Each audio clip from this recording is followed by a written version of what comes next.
سوال تھا کہ اگر گاڈ آل لیونگ ہے ہاں تو پھر اگر گاڈ آل لیونگ ہے ہاں تو پھر ایون سفرنگ کیوں انہوں نے بنائی تھی دنیا میں؟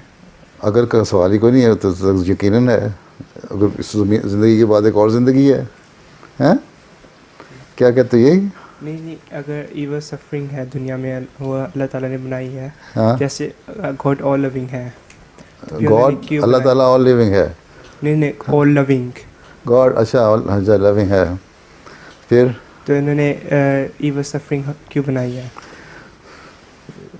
ایک تو یہ ہے کہ اللہ تعالیٰ پیار تو کرتا ہے.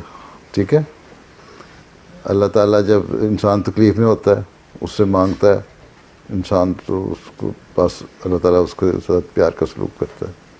ٹھیک ہے، اور جو تکلیفیں ہیں وہ بھی ٹرائل ہیں. نبی جو ہیں نبی وہ اللہ تعالیٰ کے سب سے قریبی ہوتے ہیں نا.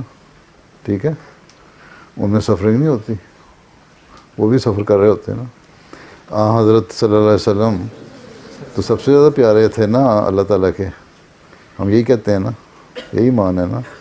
وہ جنگ میں احد کی جنگ میں ان کا بھی دانت شہید ہو گیا، تکلیفیں ہو گئی تھی، گر گئے تھے بلکہ ہیں، اور لوگ سمجھے تھے، کافر سمجھے تھے کہ اب فوت ہو گئے، شہید ہو گئے.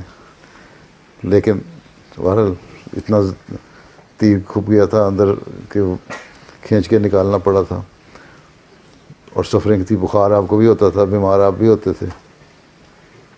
تو اللہ تعالیٰ جب ایک حدیث میں یہ ابھی آیا ہے، آنسر نے فرمایا کہ یہ جو دنیاوی بیماریاں ہیں نا، یہ تمہارے جو تم غلطیاں اور کوتاہیاں کرتے ہو نا، تم لوگ بہت سارے گناہ کرتے ہو، ان کی بعض دفعہ اللہ تعالیٰ اس لیے کہ ان کو وہاں سزا نہ دے، اگلے جہان میں جو جہنم کی سزا ہے بہت سخت ہوتی ہے، اس دنیا میں سزا دے دیتا ہے، تاکہ یہ بھی تو اللہ تعالیٰ کا پیار ہی ہے نا کہ تھوڑی سزا دے کے، تمہاری غلطیوں کو تھوڑی سزا دے کے تمہیں معاف کر کے جنت میں ڈال دے. ٹھیک ہے، ٹھیک ہے نا. تو ضرور وہاں جا کے جہنم کی آگ میں پڑنا جو برداشت نہیں ہونی. یہ بھی ہے کہ اس دنیا کی سزائیں ہیں، بیماریاں ہیں، تکلیفیں ہیں، وہ تمہیں اگلے جہان کی سزاؤں سے بچا لیتی ہیں. ٹھیک. اور اس کے علاوہ اللہ تعالیٰ کہتا ہے کہ تمہاری بہت ساری غلطیاں جو ہیں وہ میں ویسے ہی معاف کرتا ہوں، میری رحمت جو ہے بہت وسیع ہے.